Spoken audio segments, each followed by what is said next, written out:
Amid mounting pressure to tackle rising prices at the grocery store, the Trump administration says it's taking action. On Friday, President Trump signed an executive order allowing dozens of products like coffee, bananas, and beef to be exempted from his sweeping tariffs.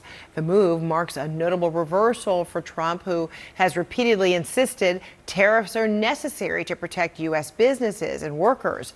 Let's discuss now with journalist Rick Newman. He is a former Yahoo Finance columnist who now authors the Substack, newsletter, The Rick Report. Hey, how are you, Rick? All right, thanks for being with us. So is this potentially going to make an impact? I don't think anybody's going to notice, to be honest. So just to underscore what you just said, Frederica, Trump is removing his own tariffs on what is about, I don't know, looks like a couple hundred products. You can find the whole list of products. I mean, Trump says he's focusing on stuff that you can't easily grow or produce in the United States. So it's coffee. That's important. Coffee's up 19% year over year. It's bananas, it's pineapples, it's mangoes, it's cinnamon, it's cumin, it's capers. So all he's doing is taking away the tax that he imposed on those products earlier this year. I don't think those products, or at this point, I don't even think groceries really are the main thing that is what people think of as the affordability problem. I mean, there's a lot of stuff that has been getting more expensive and going up in price by more than income.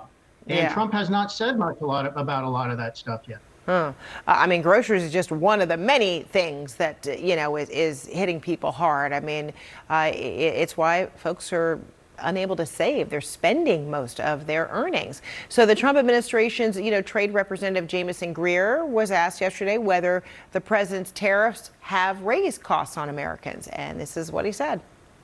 It depends what the importers do with the tariff. When you look at the overall price trend, it hasn't been because of tariff. It's been because of these other events going on and just supply and demand. Is he right?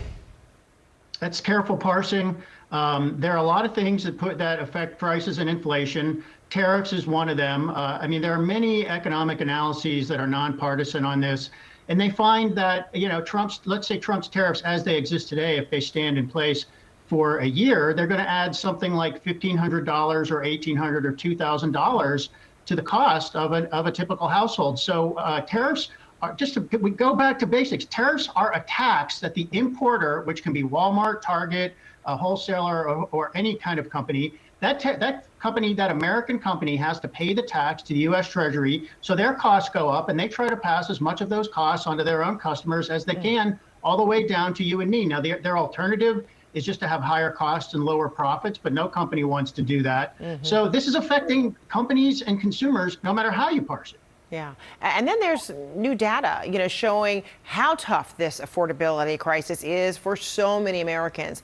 An analysis by Bank of America released this week shows nearly a quarter of U.S. households are living paycheck to paycheck this year. They spend over 95% of their income on necessities like housing, gasoline, groceries, childcare, utilities. So is that startling to you? Yeah, no, I mean, it's worrisome for sure. But so we're calling it the affordability crisis in 2025. Much of this is not new. I mean, the tariffs are a new type of pressure, and Trump rolled those out at about exactly the wrong time. But this is wealth inequality and income inequality that we've been talking about for a long time.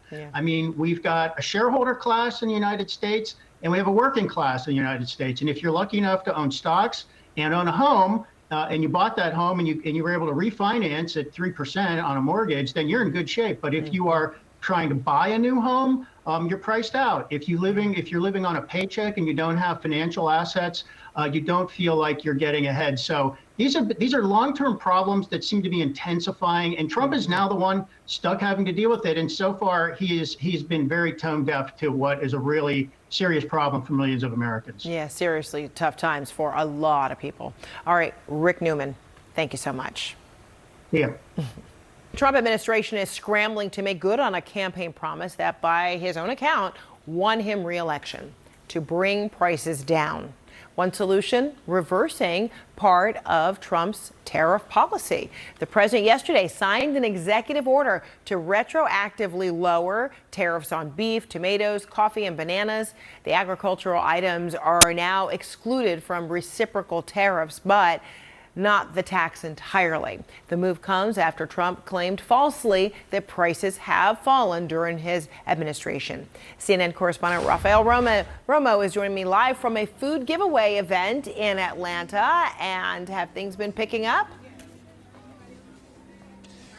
Yes, we saw a lot of activity in the last couple of hours here, Fred. Unfortunately, this effort is wrapping up. But let me tell you, it is one thing to talk about the state of the economy, inflation, tariffs, and the government shutdown. And an entirely different thing, Fred, is when you actually see people in need coming to an event like this one, a food drive, because they need help. And what the organizers told us is that they were prepared to help about 1,000 families today.